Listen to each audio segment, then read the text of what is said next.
6 сынып, 3 тақырып. 1-2 сабақтар. Қазақстандағы қандай тауларды білесің?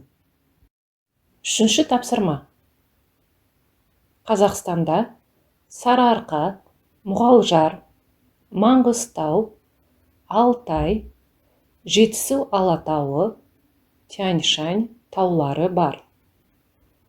Сарыарқа орталық Қазақстанда орналасқан. Сарыарқада ұсақ шоқылы аласа таулар бар. Орташа биіктігі 500-600 метр. Сарыарқаның ең биік нүктесі Ақсораң. Ақсораңның биіктігі 1565 метр. Мұғалжар аса биік емес. Тастақ таулар тізбегі. Ең биік нүктесі Боқтыбай тауы. Биіктігі 657 метр.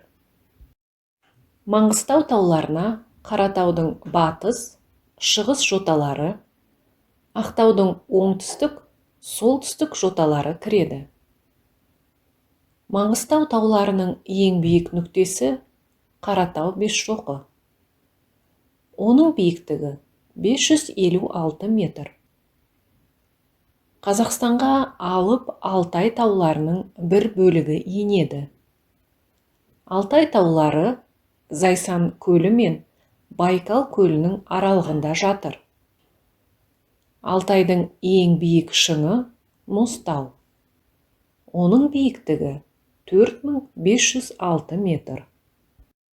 Оңтүстік шығыста Тянь-Шань таулары орналасқан. Орталық, батыс, солтүстік Тянь-Шань таулары Қазақстан жерінде жатыр. Ал орталық Тянь-Шань Қытай, Қазақстан, Қырғызстан шекараларында орналасқан. Қазақстандағы ең биік нүктесі Хан Тәңірі. Оның биіктігі 6995 метр. Жетісу Алатауы Қазақстанның шығысында, Қытай мен Қазақстанның шекарасында орналасқан. Жетісу Алатауы Тянь-Шань тауларына жатады. Ол Алакөл мен Іле өзенінің аралығында. Орташа биіктігі 3580 метр. Баспасөз беттерінен. Уважаемые зрители, для приобретения уроков в полном объеме с выполненными заданиями и параллельным переводом на русский язык обращайтесь на WhatsApp по телефону, указанному на вашем экране. Спасибо за внимание. До скорых встреч!